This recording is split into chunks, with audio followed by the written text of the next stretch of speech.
অনিরুদ্ধ তো রুচনাকে বিবাহ করেছেন, বিবাহ করে তিনি দ্বারকায় আছেন। এইবার বানাসুর নামে এক বিখ্যাত অসুর ছিলেন। এই বানাসুরের একটি মাত্র কন্যা, কন্যার নাম হলো উষা, বড় আদরের কন্যা তিনি। সেই কন্যা এখন যৌবনে পা দিয়েছেন। সেই কন্যা একদিন রাত্রিবেলা স্বপ্নে দেখলেন ভগবান শ্রীকৃষ্ণের নাতিকে অনিরুদ্ধকে। দেখার পরে তিনার মনের মধ্যে গেঁথে গেল যে তাকেই আমি স্বামীরূপে চাই, অন্য কাউকে পেলে হবে না। স্বপ্নে দেখে সকালবেলা বসে বসে স্বপ্নের কথা ভাবছেন, গুরমামুখ করে। তিনার প্রিয় নর্ম সখী এসে উপস্থিত হয়েছেন চিত্রলেখা। অগো সখী, এই সাত সকালে মাথা হেট করে বসে আছে কেন, কি হয়েছে? বলে, বলিস না, কালকে রাত্রে আমি এক যুবরাজকে স্বপ্নে দেখেছি। সেই যুবরাজ আমাকে আলিঙ্গন দান করেছে, আমার মন প্রাণ কেড়ে নিয়েছে। সেই যুবরাজকে স্বামীরূপে না পাইলে আমি বাঁচব না। কোন এমন যুবরাজ, দেখতে কেমন, চেহারা ছবি বলতেছে। ঠিক আছে, আমি অঙ্কন করতেছি। শুরু করলো অঙ্কন। দেবতা থেকে আরম্ভ করে সবাইকে অঙ্কন করলো, ঋষিগণ, দৈত্যগণ, দানবগণ, এমনকি সূর্যবংশ, চন্দ্রবংশ, যদুবংশ। এই এই এই হলো সেই পুরুষ। এই লোকটাই একেই আমি কালকে রাত্রে স্বপ্নে দেখেছি। আচ্ছা, ইনি তো ভগবান শ্রীকৃষ্ণের নাতি, আমি চাই। ঠিক আছে, আমি 56 প্রকার মায়াবিদ্যা জানি। উনি বিবাহিত এবং তিনি তিনার স্ত্রীকে নিয়ে পালঙ্কে শয়নে আছেন। আমি গিয়ে তাকে এখন আমার জাদুবিদ্যার দ্বারা তাকে দ্বারকার থেকে নিয়ে এসে তোমার পালঙ্কে শয়ন করিয়ে দিব। তবেই তো মনে করবে সখীকে, সখী এমন জিনিস। সেই চিত্রলেখা এই রকম অসাধ্য কাজ সাধন করেছিলেন। কিন্তু অনিরুদ্ধ তো বুঝতে পারেন নাই, ঘুমের ঘরে এসেছেন। তিনি তো ওই উষাকে স্ত্রী মনে করেছিলেন। কিন্তু সকালবেলা যখন ঘুমের থেকে উঠলেন তখন তো দেখেন, আরে তুমি কে? তুমি তো আমার স্ত্রী, এটা তো আমার ঘর নয়। বলে, তুমি এখন দ্বারকায় নয়, তুমি এখন বানাসুরের রাজ্যে এসেছ। এখান থেকে পালিয়ে যাওয়ার চেষ্টা করবে না, এখানে থেকে আমার মনোরঞ্জন করো। তোমার খাওয়া দাওয়া, টাকা পয়সা কোনো কিছুর অভাব নেই। আমি বাবার একমাত্র মেয়ে, কোটি কোটি টাকার সম্পত্তি আমার বাবার। আমার বাবা একজন রাজা, তবে তিনি অসুর, বানাসুর। আমার বাবা কোনো সাধারণ ব্যক্তি নয়, বিরাট বড় মল্ল যোদ্ধা। তিনার 1000টি হাত আছে। আশ্চর্য কথা, 1000 হাত কেমন করে? বলে, শোনো, প্রথমে তো আমার বাবার দুইটা হাতই ছিল। আমার বাবা হলেন মহাদেবের ভক্ত, আমার বাবা হলেন মহাদেবের ভক্ত। একবার শিব চতুর্দশী ব্রত এসেছে। আমার বাবা সম্পূর্ণ নির্জলা শিব চতুর্দশী ব্রত, রাত্রি জাগরণ, 4 প্রহরে 4 বার শিবের পূজা করছেন বিধিবিধান অনুসারে। আর মধ্যে মধ্যে শিবের গান করছেন, শিবের গান শুরু করেছেন। শিবের যখন মহিমা গান কীর্তন করেছেন তখন মহাদেব সন্তুষ্ট হয়ে গেছেন। সন্তুষ্ট হয়ে শিবলিঙ্গ থেকে প্রকট হয়ে গেছেন। প্রকট হয়ে বলছেন, তুমি বর চাও, বর চাও বানাসুর। তোমার স্তব স্তুতি পূজা গানে বাজনায় আমি বড় প্রসন্ন, তুমি বর চাও। তখন আমার বাবা বলছেন, প্রভু, 2 হাতে বাজনা বাজাই এত প্রসন্ন? যদি 1000টা হাত আমার থাকতো আর 1000 হাত দিয়ে যদি আমি বিভিন্ন যন্ত্র বাজাইতাম, তাহলে না জানি আপনি আরো কত আনন্দ পেতেন। মহাদেব বলছে, তাহলে তো আমি তাণ্ডব নৃত্য শুরু করে দিতাম। তো পাবো কোথায় 1000টা হাত? মহাদেব বলছেন, আমি দিব, আমি দিব। তথাস্তু, তোমার 1000টা হাত দিলাম। দেখি তো তুমি বাজনা বাজাও, গান গাও, আমি একটা আনন্দ করে নেই। শুরু হলো গান। বানাসুর গান শুরু করেছেন। हे शंभु तेरी मंदिर में हम दर्शन पाते आई है। हे शंभु तेरी हम दर्शन पाते आएंगे तेरे शिवरात्रि व्रत में, तेरी शिवरात्रि व्रत में तेरी महिमा गाते आई है।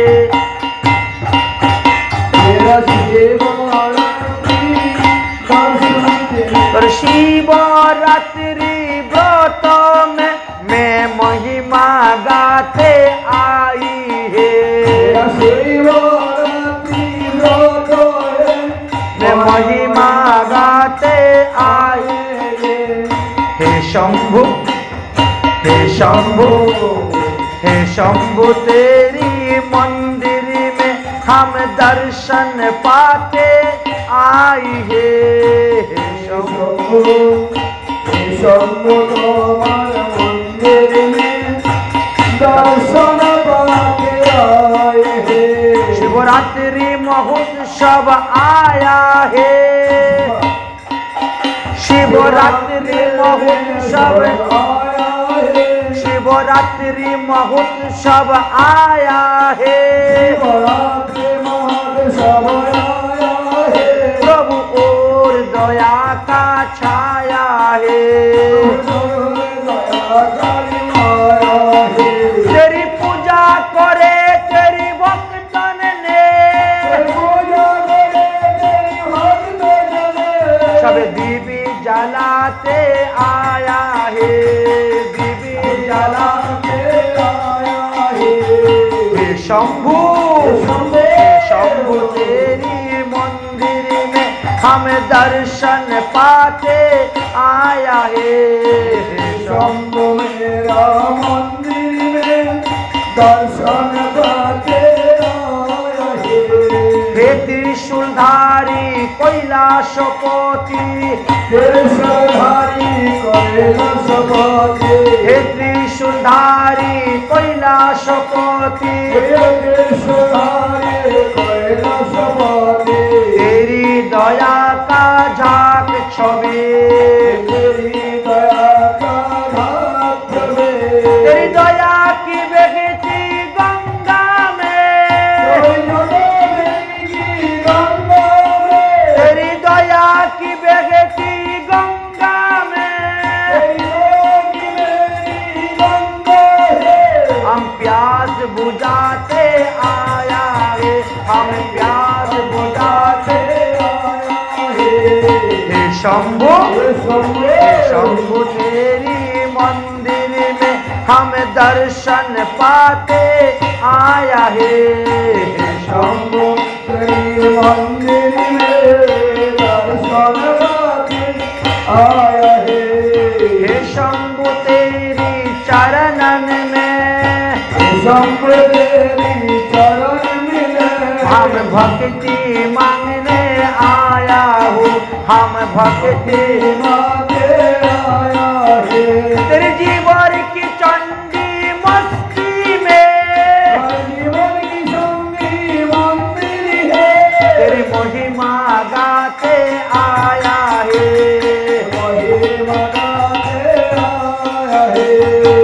शंभु हे शंभु तेरी मंदिर में हम दर्शन पाते आया है। ओ हे शंभु तेरी मंदिर में हम दर्शन पाते आया है। शंभु तेरा मंदिर में दर्शन पाते आया है। ओम नमः शिवाय, ओम नमः शिवाय, ओम नमः शिवाय, ओम नमः शिवाय, ओम नमः शिवाय, ओम नमः शिवाय, ओम नमः पार्वती पते हर हर महादेव। महादेव तो बड़ प्रसन्न। ओरी बाबा যা আনন্দ পেলাম তাণ্ডব নৃত্য করে। ওরে বানাসুর তুই বর চা আমার কাছে, তুই যা বর চাইবে আমি তাই বর দিব। বানাসুর বলছে প্রভু যদি বর দিতে হয় তাহলে এই বর দাও, আপনি আমার ঘরের দরজার সামনে দারোয়ান হয়ে বসে থাকবেন। হরি বল। আমাকে যম পর্যন্ত নিতে আসতে পারবে না, তার ক্ষমতা নাই। আমি অমর হয়ে গেলাম। ঘর থেকে বেরোলে আপনাকে দর্শন করব, ঘর থেকে বেরোতে গেলে আপনাকে দর্শন করব। সেই থেকে মহাদেব বানাসুরের ঘরের দরজার দারোয়ান। উষা বলছেন, অতএব আমার বাবার এখান থেকে পালিয়ে যাওয়ার তোমার কোনো রাস্তা নাই। বড় বড় বীর মহাবীর রতি মহারথীরা পাহারা দিচ্ছে। এক একজন রতি 1 লক্ষ যোদ্ধার সঙ্গে একা যুদ্ধ করতে পারে, এমন শক্তিশালী বীর পুরুষরা আছে। এখানেই থাকো, দ্বারকায় যাওয়ার চেষ্টা করিও না, আমার মনোবাসনা তুমি পূর্ণ করো। থেকে গেলেন, এইভাবেই থেকে গেছে। এদিকে রুচনা ঘুমের থেকে উঠে দেখে বিছনার মধ্যে স্বামী নেই। কোথায় গেলেন? ঘরেও নেই, বাইরেও নেই, বাথরুমেও নেই, স্নান ঘরেও নেই, কোথায় নেই নেই নেই নেই নেই। দেখতে দেখতে বর্ষাকালের 4 মাস গত হয়ে গেল, স্বামীকে আর কোথায় খুঁজে পাওয়া যাচ্ছে না। ভগবান শ্রীকৃষ্ণের কাছে গিয়ে উপস্থিত করে, দাদু দাদু দাদু। কাঁদছিস কেন? তোমার নাতি তো নেই ঘরে। কালকে রাত্রিবেলা তো নাতি কোথায় চলে গেছে খবর নেই। কৃষ্ণ সব কিছু জেনেছিল, চুপ। আরে কোথায় গিয়েছে, আসবে, কি আছে? তোমার অভাবটা কিসের? খাওয়ার অভাব না পড়ার অভাব? কোনো কিছু অভাব নেই, আসবে আসবে, চিন্তা করো না, কান্নাকাটি করিও না। বাস, রচনা তো কেঁদেই যাচ্ছে কেঁদেই যাচ্ছে কেঁদেই যাচ্ছে। আর ইনি উষার ঘরে আছেন। থাকতে থাকতে উষা হয়ে গেছেন গর্ভবতী। বিয়ে হয় নাই এখনো, বিয়ের আগেই গর্ভবতী। আজকালকে কোনো ব্যাপার না এটা, তখনকার সময় বড় বিরাট ব্যাপার ছিল। তখনকার সময় তো বিরাট ব্যাপার। সর্বনাশ, হ্যাঁ, কলঙ্কিনী, আমার কুলে কলঙ্ক লাগালে মা বাবারা একবার ধরে খুব মায়ের পিঠ। এখন তারাই নিয়ে গিয়ে কাজ হাসিল করে চলে আসে ডাক্তারের কাছে, বুঝেছেন? কোনো ব্যাপার নয়। কিন্তু নারদ মুনির কাছে ব্যাপার লেগেছিল যে দেখবো গর্ভবতী মেয়ের বিয়ে হয় কেমন করে। এই জন্য নারদ মুনি এই বিয়েতে আসছিলেন, অনিরুদ্ধের বিয়েতে, বুঝেছেন? গর্ভবতী নারী। এদিকে কি হয়েছে?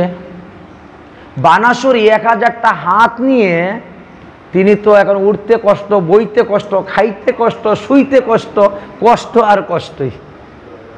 প্রভু, এই 1000টা হাত নিয়ে তো আমি চলতে পারছি, বড় কষ্ট হচ্ছে, কি করা যায়? কিছু করার নাই। এই যে তোমার রথ দেখছো না, তোমার রথের উপরে যে ধ্বজ আছে, এই ধ্বজ যেদিন মাটিতে পড়ে যাবে, সেই দিন এক মহাপুরুষ আসবে, এসে তোমার সঙ্গে যুদ্ধ করবে, আর যুদ্ধ করে তোমার সব হাতগুলা কেটে দিবে। আমি তো বর দিয়েছি, আমি তো আর তোমার হাত কাটতে পারবো না, কিন্তু এমন এক ব্যক্তি আসবে। বানাসুর ডেইলি একবার ঘুমের থেকে উঠে দেখে রথের দিকে তাকিয়ে, রথে তো ধ্বজ পড়ে না। প্রভু আর কোথাও বলে না, আর বেশি বাকি না, এসে যাচ্ছে সময়। কিন্তু ভিতরে যে ভগবান শ্রীকৃষ্ণের নাতি আছে, এটা বানাসুর জানে না। একদিন এক ধূপার কন্যা গিয়েছে ওই রাজার মেয়ের কাপড় চোপড় ধুয়ে দেওয়ার জন্য। এখন ধূপার কন্যা যখন ওই রাজার মেয়ে উষার কাপড় ধুইতে গেছে, তখন সর্বনাশ, উষা তো গর্ভবতী, লক্ষণ দেখে বুঝে ফেলেছে। মেয়েরা মেয়েদের লক্ষণ দেখে বুঝতে পারে। ইনি এসে পুশ করে রানীকে বলে দিয়েছেন, ও রানীমা, তোমার মেয়ে তো চরিত্র দোষ হয়ে গেছে। আমি যা লক্ষণ দেখে আসলাম, এতে তো মনে হয়েছে তোমার মেয়ে গর্ভবতী গো। কি বলিস রে? কার এত বড় সাহস আমার রাজধানীতে ঢুকে আমার মেয়েকে এরকম করলো? ইনি বলে দিয়েছেন বানাসুরকে। বানাসুর একেবারে সসৈন্য নিয়ে একদম হুড়মুড় করে একেবারে গিয়ে উষার ঘরে প্রবেশ। উষার ঘরে ঢুকে দেখে দুজনে বসে খুব পাশা খেলছে, হাসাহাসি, ঢলাঢলি, ষষ্ঠী নষ্টি চলতেছে এদের। ষষ্ঠী নষ্টি দেখে তো একবারে রেগে একেবারে পায়। হ্যাঁ, তুমি কে? বলেন, আমি শ্রীকৃষ্ণের নাতি, আমার নাম অনিরুদ্ধ। তুমি এখানে আসলে কেমন করে? তোমার এত বড় সাহস, আমার অবিবাহিত কন্যার এই অবস্থা করেছ? ধরো, বন্দি করো, মারো তাকে। আর তখনই দেখা গেছে সামনে পরিঘ নামে এক অস্ত্র পড়ে আছে। অস্ত্র উঠাইয়াই একেবারে যুদ্ধ করতে শুরু করে দিয়েছে অনিরুদ্ধ। অনিরুদ্ধ এত বড় বীর ছিলেন, একা 1 লক্ষ যোদ্ধার সঙ্গে যুদ্ধ করতে পারতেন। 1 লক্ষ যুদ্ধ একদিকে আর ইনি একা একদিকে, তথাপিও তাকে হারাতে পারবে না। শুরু হয়ে গেছে যুদ্ধ। যুদ্ধ করতে করতে বহু সৈন্যকে তিনি মেরে ফেলে দিয়েছেন। বানাসুর দেখলো সর্বনাশ, তার সঙ্গে যুদ্ধ করে পারা যাবে না। তখন বরুণ পাশ নাগ বান মেরে দিয়েছে, বন্দী হয়ে গেছেন। উষা কান্না করছে, বাবা বাবা বাবা আমার স্বামীকে ছেড়ে দাও, আমার স্বামীকে। ওর কোনো দোষ নেই, ওর কোনো দোষ নাই, সমস্ত দোষ আমার, শাস্তি দিতে হয় তুমি আমাকে দাও, ওকে দিও না, ওকে ছেড়ে দাও ছেড়ে দাও ছেড়ে দাও ছেড়ে দাও। ছাড়বে না, একেবারে কারাগারে বন্দী করে রেখে দিয়েছেন। এই ঘটনাটা হয়েছিল তখন অনিরুদ্ধের বয়স 50 বছর। অনিরুদ্ধ 50 বছর বয়সে উষাকে বিবাহ করেছিলেন। আর ভগবান শ্রীকৃষ্ণের বয়স তখন ছিল 110 থেকে 115 বছর, কিন্তু দেখতে কিন্তু 15 বছরের বালক। ভগবান শ্রীকৃষ্ণ 120 বছর থাকলেও 15 বছরের মতো কিশোর বয়সী, একটা দাড়িও উঠে নাই, হ্যাঁ, একটা মুছ উঠে নাই। ভগবান রামচন্দ্র 11-18 বছর রাজত্ব করে গেলেন, একটা দাড়ি মুছ উঠে নাই। আর আজকালকার ভগবানকে দেখবেন কি লম্বা লম্বা দাড়ি, কি লম্বা লম্বা মুছ। কিছু কিছু সম্প্রদায় আছে না, ভগবান বলে পূজা করতেছেন, অথচ মোটা মোটা গোঁফ, এত মোটা গোঁফ দিয়ে ভগবান। একটু কাণ্ড জ্ঞান নাই, কিন্তু এরা আবার কিন্তু IA BA BCom AA master degree pass. হ্যাঁ, এত জ্ঞান তারা লাভ করেছে, একবার চিন্তা করে দেখলো না এই বেচারার এত মোটা দাড়ি, এত মোটা গোঁফ, এ ভগবান হয় কেমন করে? ভগবানের তো দাড়ি মুছ উঠে না। আকৃতি প্রকৃতি হয় স্বরূপ লক্ষণ, কার্যের দ্বারা জানা যায় তটস্থ লক্ষণ। তবে তো তুমি তারে ভগবান বলে মানবে, তার চরণে ফুল তুলসী দিবে। এই অবস্থা। এমন এমন লোকের সঙ্গে দেখা হয়েছে, বুঝেছেন, PhD। তুমি এত শাস্ত্র বললে, PhD করলে, আর এইটা তুমি বুঝতে পারলে না, ভগবানটা চিনতে তোমার ভুল করে ফেললে। যাই হোক, ভগবান শ্রী গোবিন্দ বয়স তখন 110 থেকে 15 বছর। হঠাৎ করে দেবর্ষী নারদ এসে উপস্থিত হয়েছেন দ্বারকায়। রুচনা দৌড়ে গিয়ে দেবর্ষী নারদের পরে চরণে পড়ে কান্না করছেন, দেবর্ষী নারদ, আপনি তো সমস্ত পৃথিবী ঘুরে বেড়ান, সমস্ত ব্রহ্মাণ্ড ঘুরে বেড়ান, আজ এতদিন গত হয়ে গেল, আমার স্বামীকে খুঁজে পাচ্ছি না, আপনি কৃপা করে বলুন না আমার স্বামী কোথায় আছেন। বললেন, তোমার স্বামী বানাসুরের রাজ্যেতে বন্দী আছেন কারাগারে। কেন? এই ঘটনা। দাদু দাদু দাদু গিয়া কৃষ্ণের পায়ের মধ্যে পড়েছেন, তোমার নাতি কারাগারে বন্দী, তাকে উদ্ধার করে নিয়ে আসো। ভগবান শ্রীকৃষ্ণ এই অনিরুদ্ধকে উদ্ধার করার জন্য 4 অক্ষয়িনী সৈন্য নিয়ে রওনা হয়েছেন। উদ্ধার করে নিয়ে আসার জন্য রওনা হয়ে গেছেন। তুমুল সংঘর্ষণ হয়েছে, তুমুল যুদ্ধ হয়েছে। ওহো, ভুল হয়েছে, 12 অক্ষয়িনী সৈন্য। ভগবান শ্রীকৃষ্ণ 12 অক্ষয়িনী সৈন্য নিয়ে বানাসুরের শোণিতপুরকে আক্রমণ করেছিলেন। তুমুল যুদ্ধ হয়েছিল সেখানে। ওই যুদ্ধেতে মহাদেব সবার আগে আগুয়ান। মহাদেব কৃষ্ণকে বলছেন, তুমি আগে আমার সঙ্গে যুদ্ধ করো, যদি আমাকে পরাজিত করতে পারো তবে গিয়ে আমার শিষ্য বানাসুরের সঙ্গে যুদ্ধ করবে। আমি বেঁচে থাকতে বানাসুরের সঙ্গে যুদ্ধ করতে দিব না, আমি বেঁচে থাকতে বানাসুরের কোনো ক্ষতি হইতে দিব না। সেইখানে মহাদেব আর কৃষ্ণের মধ্যে যুদ্ধ হয়েছিল।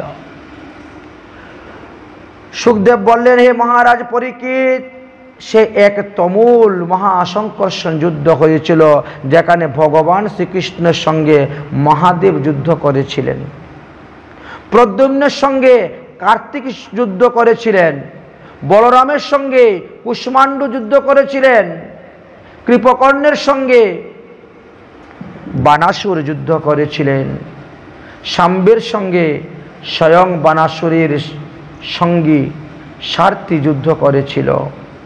তখন ব্রহ্মা আদি সমস্ত দেবগণ আকাশমার্গে থেকে এই যুদ্ধ দর্শন করেছিলেন। ভগবান শ্রীকৃষ্ণ নিজ সাঙ্গ ধেনু হাতে নিয়ে যুদ্ধের মধ্যে প্রস্তুত হয়েছিলেন। মহাদেব প্রথমেই তাল বেতাল ডাকিনী যোগিনী ভূত পেরত পিচাস বিনায়ক কুষ্মাণ্ডু ব্রহ্ম রাক্ষস এইগুলাকে পাঠিয়ে দিয়েছেন যুদ্ধের জন্য। ভগবান শ্রীকৃষ্ণ এক বাণ মেরেছেন, এই সমস্ত অসুরগুলোকে সংহার করে নিয়েছেন। মহাদেব পিনাক নামক ধনুষ হাতে নিয়েছেন আর শ্রীকৃষ্ণের উপরে দিব্য দিব্য অস্ত্র মারতে শুরু করেছেন। ভগবান শ্রীকৃষ্ণ এখনো মহাদেবের উপরে একটা বাণও মারেন নাই, শুধু খালি তার বাণগুলাকে ফিরিয়ে যাচ্ছেন ভগবান শ্রীকৃষ্ণ। আর মহাদেব ভগবানের উপরে কি বাণ মেরেছেন? প্রথমেই ব্রহ্মাস্ত্র বাণ, চিন্তা করতে পারছেন? তারপরে বায়বীয় অস্ত্র, তারপরে পর্বত অস্ত্র, তারপরে আগ্নেয় অস্ত্র, তারপরে বরুণ অস্ত্র, তারপর পশুপাত অস্ত্র, তারপরে নারায়ণ অস্ত্র। এমন ভয়ঙ্কর ভয়ঙ্কর দিব্য দিব্য বাণ চালতে শুরু করলেন। ভগবান শ্রীকৃষ্ণ চিন্তা করলেন যে মহাদেব এখন পুরা তমগুণী হয়ে গেছেন। এতই তমগুণ তার উপর উৎপন্ন হয়েছে নিজের সম্মান রক্ষার জন্য, নিজের মান রাখার জন্য, নিজের শিষ্যকে রক্ষা করার জন্য। তখন কি করলেন ভগবান? তখন জিম্বক বাণ মেরে দিলেন। এই জিম্বক বাণ যখন মহাদেবের উপরে গিয়ে পড়ল, তখন মহাদেব একেবারে মোহনিদ্রায় নিদ্রিত, শেষ নিদ্রা, শুয়ে পড়েছেন। বাস, তুমি শুয়ে থাকো, আমি বাকি অসুরগুলাকে মারি। ভগবান শ্রীকৃষ্ণ আরম্ভ করলেন যুদ্ধ। যুদ্ধ করতে করতে হঠাৎ দেখেন কার্তিকের কাছে প্রদ্যুম্ন পরাজিত হয়ে যাচ্ছে। এখনোই যদি কৃষ্ণ সেখানে না যান তাহলে কার্তিক প্রদ্যুম্নকে বধ করে ফেলবে। এমনি ভগবান শ্রীকৃষ্ণ দৌড়ে গিয়ে উপস্থিত হয়েছেন সেখানে। প্রদ্যুম্নকে সরিয়ে দিয়ে কৃষ্ণ সামনে গিয়ে দাঁড়িয়েছেন, দাঁড়িয়ে কার্তিকের সঙ্গে যুদ্ধ করে শুরু করেছেন। যুদ্ধ করতে করতে কার্তিককে একবারে নিরস্ত্র করে দিয়েছেন। নিরস্ত্র করা দেওয়ার পরে কার্তিককে বধ করার জন্য সুদর্শন চক্র নিয়ে নিয়েছেন। দেবী পার্বতী দেখবেন সর্বনাশ, কৃষ্ণ তো তাহলে তো আমার পুত্র কার্তিককে মেরে ফেলে দিবে। দেবী পার্বতী তখন উলঙ্গ অবস্থায় এসে কৃষ্ণের সামনে দাঁড়িয়ে গেছেন। ভগবান শ্রীকৃষ্ণ পট করে মুখ ফিরিয়ে নিয়েছেন। উলঙ্গ নারী দর্শন করতে না, এটা অমঙ্গল। ভগবান শ্রীকৃষ্ণ মুখ ফিরিয়ে নিয়েছেন। কার্তিক দৌড়ে পালিয়ে চলে গেছে। সেইখানে আমাদের পদকর্তা কি বলছেন? এগো পুত্র স্নেহে ভগবতী আপনা পাশরি, কৃষ্ণের সন্মুখে গেলেন হয়ে দিগম্বরী। তাহা দেখিয়া বিমুখ তখন হইল নারায়ণ, গুরয়স্তে ভগবতী করেন স্তম্ভন। পার্বতীর বাক্যে কৃষ্ণ কহেন হাসিয়া, শিবের পাশে যাও তুমি বসন করিয়া। ত্রিনয়নী তোমার ত্রিনয়নী তোমার নহে কি কইব আমি, দিগম্বর বেশে যুদ্ধ স্থলে কেন তুমি। ভালো কাজ নহে দেবী শীঘ্র যাব গর, অভয় দিলাম আমি তোমার পুত্রগণ। এত বলি সুদর্শন চক্র রাখে নারায়ণ, কার্তিক লইয়া দুর্গা দেবী করিলা গমন। কার্তিক লইয়া গৌরী দেবী করিলা গমন। ভগবান অভয় দান দিলেন, যাও তোমার পুত্রকে আমি বধ করব না। কার্তিককে নিয়ে গৌরী চলে গেলেন। ভগবান শ্রীকৃষ্ণ এবার আসলেন, এসে বানাসুরের সঙ্গে আরম্ভ করলেন যুদ্ধ। বানাসুরের সঙ্গে যুদ্ধ করতে করতে বানাসুরের সমস্ত অস্ত্র নিরস্ত্র করে দিয়েছেন। এবার বানাসুরকে বধ করবেন। তখন বানাসুরের মা চিন্তা করল, কার্তিকের মা যদি দিগম্বরী হয়ে গিয়ে কার্তিককে রক্ষা করতে পারে, তা আমিও দিগম্বরী হয়ে গিয়ে আমার ছেলেকে রক্ষা করব। এই জন্য বানাসুরের মা দিগম্বরী হয়ে গিয়ে যুদ্ধের মধ্যে কৃষ্ণের সামনে দাঁড়িয়ে গেছেন। কৃষ্ণ মুখ ফিরিয়ে নিয়েছেন, এমনি বানাসুর এক দৌড়ে তার ঘরের ভিতরে ঢুকে গেছে। ঘরে ঢুকে চিন্তা করছে কৃষ্ণকে মারব কেমন করে, কৃষ্ণের 12 অক্ষয়িনী সৈন্যকে মারব কেমন করে। তখন মনে পড়েছে মহাদেবের 3টি বাণ রাখা ছিল, তার মধ্যে একটি বাণের নাম ছিল রুদ্রজ্বর। সেই বাণ তিনি মেরে দিলেন। এতে কি হলো, ভগবান শ্রীকৃষ্ণের যত সৈন্য সবার জ্বর এসে গেছে। এই ডেঙ্গু জ্বর নয়, ম্যালেরিয়া জ্বর নয়, এর থেকে আরো বেশি মারাত্মক জ্বর। সঙ্গে সঙ্গে কাঁপতে কাঁপতে হাত থেকে অস্ত্র পড়ে যাচ্ছে, উঠে দাঁড়াতে পারতেছে না, বিপক্ষীয় সৈন্যকে ধরে ঘুষি মারতে পারতেছে না, এমন জ্বর এসে গেছে। ভগবান শ্রীকৃষ্ণের সৈন্য মরে যাচ্ছে।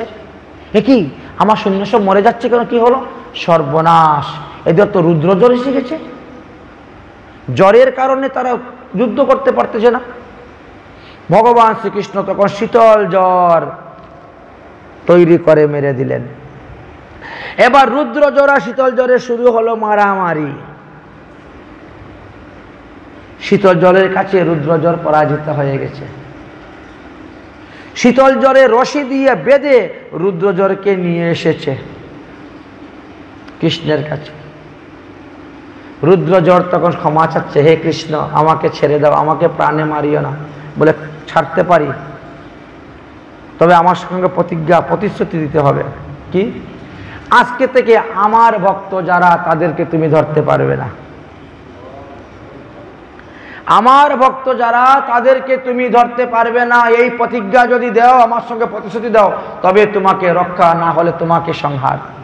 প্রতিশ্রুতি দিল, আমি আজ থেকে কৃষ্ণ ভক্তকে আমি কখনো ধরব না। ওই কৃষ্ণ ভক্তকে শীতল জ্বরে ধরে, রুদ্র জ্বরে ধরে না।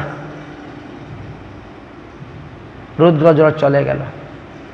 যদি কারো জ্বর ভালো না হয়, প্রতিদিন একই টাইমে জ্বর আসে, ঔষধ খেতে বলে ভালো হচ্ছে না, তাহলে শ্রীমদ্ ভাগবত মহাপুরাণের 10ম স্কন্ধের 63 অধ্যায়, মানে 63 অধ্যায়, ওই কি করবেন, মুগ ডাল আর আতপ চাউল দিয়ে খিচুড়ি বানাইবেন আর গ্রন্থটা নিয়ে নিয়ে পড়বেন আর খিচুড়ি বানাইবেন। আর গল্পটা বলবেন আর খিচুড়ি বানাইবেন। বানানোর পরে সেই খিচুড়ি ভগবান শ্রীকৃষ্ণকে ভোগ দিবেন। ভোগ দেওয়ার পরে 3 রাস্তার মধ্যেখানে একটা কলা পাতা দিয়ে ওই ভোগটা ঢেলে দিয়ে চলে আসবেন জ্বরের জন্য, জ্বর দেবতার। দেখবেন ওর জ্বর ভালো হয়ে গিয়েছে। এমন মহিমার কথা এখানে বলা হচ্ছে। রুদ্র জ্বর চলে গেল, শীতল জ্বরের জয় হলো, শুরু হলো যুদ্ধ। ভগবান শ্রীকৃষ্ণ বানাসুরকে মারার জন্য এইবার তিনি আরম্ভ করলেন যুদ্ধ। বানাসুর সেজে গুজে এসেছে যুদ্ধ করার জন্য। ভগবান শ্রীকৃষ্ণ যুদ্ধ করতে করতে বানাসুরের 996টা হাত কেটে দিয়ে ফেলেছেন, মাত্র 4টা হাত ছিল। এমন সময় মহাদেবের ঘুম ভেঙেছিল। আর পার্বতী দেখলে সর্বনাশ হয়ে গেছে, বানাসুরকে তো এখন মেরে ফেলবেন। পার্বতীও দিগম্বরী হয়ে আবার কৃষ্ণের সামনে আসলেন। শিষ্যকে রক্ষা, শিষ্য আর পুত্র সমান। তাই দ্বিতীয় ঘটনার কথাই বলছেন, ওরে বানে বিনাশিবে এবে বিচারিলা মনে, পুনরপি নারায়ণ নীল সুদর্শন, শিষ্য পুত্র মরে তাহা দেখিয়া শঙ্করী পুনর্গেলা কৃষ্ণ পাশে হয়ে দিগম্বরী বিমুখ হইয়া তখন বলেন জনার্দন পুনর যুদ্ধ ক্ষেত্রে কেন আগমন বানে বিনাশিব আমি কহি যে তোমারে শঙ্করী আপনি কেন সমর ভিতরে বিবসনা ত্রিনয়না নাহি লজ্জা ভয় এই বেশে যাগো তুমি যথা মৃত্যুঞ্জয় কৃষ্ণের বচন শুনি কহে নববাণী বানমূর শিষ্য পুত্র সমতুল্য মানি কার্তিক গণেশের চেয়ে বানে স্নেহ করি রাখহ বানের পান শুন চক্রধারী আপনি কহিলে পূর্বে দেবনারায়ণ না করিব তব আমি পুত্রের নিধন তবে কেন বানের তখন বদিবারে চাও আমার নিবেদন তাহার প্রাণ ভিক্ষা দাও প্রভু আমার সুখে আছেন মূরচিত হইয়া তাহার নিন্দা ভঙ্গ কর তুমি কৃপা কইরা এত বলি ভগবতী করিলা গমন শ্রীকৃষ্ণ তো বানের হাতটি করিলা ছেদন 996টি হাত বানাসুরের কেটে দিয়েছেন তখন এসে উপস্থিত হয়েছেন মহাদেব ভগবান শ্রীকৃষ্ণের চরণে পরে ক্ষমা ভিক্ষা চাচ্ছেন প্রভু ক্ষমা করুন ক্ষমা করুন আমি বানকে কথা দিয়েছিলাম তাকে চারিহস্ত করিয়া আমার পার্শ্বদ করিয়া আমার কৈলাসে নিয়ে রাখবো অতএব আমার বাক্য রক্ষা করার জন্য আপনি ক্ষমা করুন অবধূত এবং ময়াপায়ং বিরুচানাম লোচনা সৌরম প্রহ্লাদ বরদোদত্তং নবদ্যং মে ভবার নব হে ভগবান আপনি তো কথা দিয়েছিলেন প্রহ্লাদকে যে প্রহ্লাদের বংশের কাউকে আপনি কখনো বধ করবেন না এই বানাসুর প্রহ্লাদের বংশে জন্মগ্রহণ করেছে তাহলে তাকে কেমন করে আপনি বধ করেন ভগবান তখন চুপ হয়ে গিয়েছেন ঠিক আছে আমি আর তাকে বধ করব না নিয়ে যাব সেই যুদ্ধেতে ভগবানের 12 অক্ষয়িনী সৈন্য যুদ্ধে নিয়ে গিয়েছিলেন তো 12 অক্ষয়িনী সৈন্য মারা গিয়েছিলেন সেই যুদ্ধেতে চিন্তা করতে পারছেন কত বড় যুদ্ধ হয়েছিল অনিরুদ্ধ উষার বিবাহকে কেন্দ্র করে